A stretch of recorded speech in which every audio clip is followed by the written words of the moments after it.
Dávid, legyél jó, elmegyek ki füvet nyírni, jó? Ja. Jó.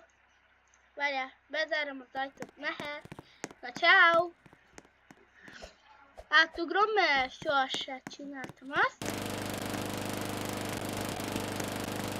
Nyírhatom a füvet lefele. Mit csinál ez a hülye?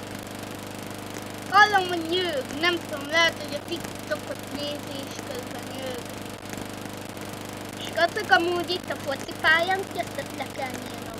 Így alaposan, hogy Dávid ne keresen kifogásokat, hogy a labda azért nem mozdult meg, mert hogy izéja.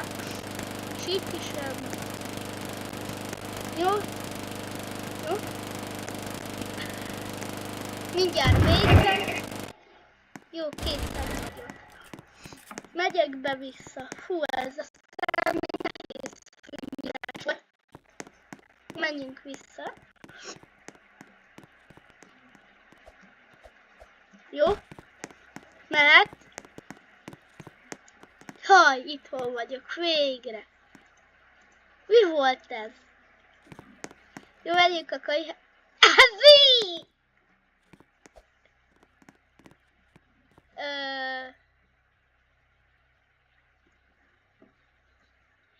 Nem akarom, nem akarom, segítség!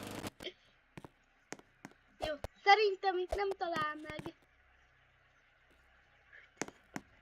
És kacok Dáviddal, nem tudom, mi történt, elment valahova lehet.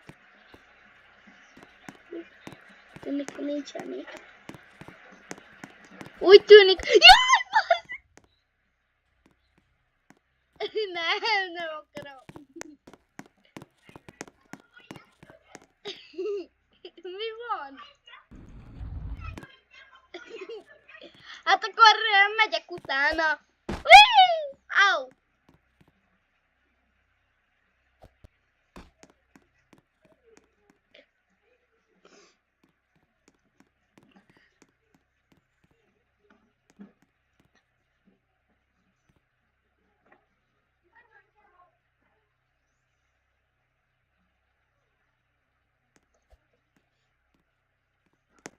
Jaj, de fáj mindenem. Aj.